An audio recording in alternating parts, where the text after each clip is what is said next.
Hello guys, അങ്ങനെ ജനുവരി മാസമായി. ഇനി ഇവിടെ നിന്ന് അങ്ങോട്ടേക്ക് പെരുന്നാളിൻ്റെ സീസണാണ്. ഞാനിങ്ങനെ ഓർക്കുമായിരുന്നു നമ്മുടെ പണ്ടത്തെ പെരുന്നാളുകളെ കുറിച്ച്. അന്നൊക്കെ എങ്ങനെ നമ്മൾ പെരുന്നാളിന് ഫുഡ് ഉണ്ടാക്കിയിരുന്നത്? നമ്മുടെ വീട്ടിലത്തെ കോഴി അവനെ അങ്ങ് തട്ടും, നല്ല അടിപൊളി കറി അങ്ങ് ഉണ്ടാക്കും. പിന്നെ പലഹാരങ്ങളും ഉണ്ണിയപ്പം, അച്ചപ്പം, കുഴലപ്പം, വട്ടയപ്പം അങ്ങനെയുള്ള ഓരോ പലഹാരങ്ങളും നമ്മൾ നമ്മുടെ വീട്ടിൽ തന്നെ ഉണ്ടാക്കും. പിന്നെ അന്നൊക്കെ എങ്ങനെയാന്ന് വെച്ച് കഴിഞ്ഞാൽ റിലേറ്റീവ്സും കസിൻസും നേരത്തെ കൂട്ടി നമ്മുടെ വീട്ടിലേക്ക് വരും. എന്നിട്ടാണ് എല്ലാവരും കൂടെ ഈ പലഹാരങ്ങളും എല്ലാം ഉണ്ടാക്കിക്കൊണ്ടിരുന്നത്. അപ്പോൾ അതിൻ്റേതായിട്ടുള്ളൊരു ബോണ്ടിങ്ങും സ്നേഹബന്ധവും അന്നത്തെ കാലത്ത് വളരെ കൂടുതലായിരുന്നു.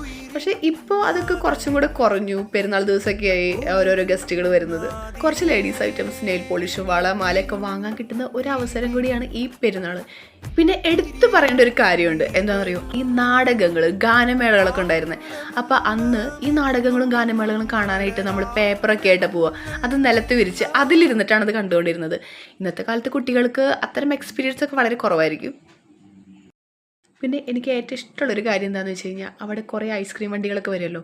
അതിനകത്ത് എല്ലായിടത്തും പോയിട്ട് എല്ലാ ഫ്ലേവേഴ്സും ഒന്ന് ടേസ്റ്റ് ചെയ്ത് നോക്കും.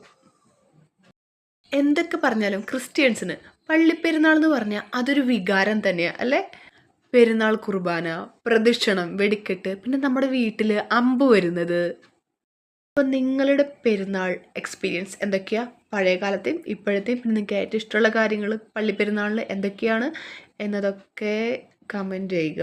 ഈ വീഡിയോ ഇഷ്ടപ്പെട്ടാൽ ലൈക്ക് ചെയ്യുക. ഓക്കെ, അപ്പോൾ അടുത്ത വീഡിയോ ഇട്ട് വരുന്നതായിരിക്കും. Tata, bye bye.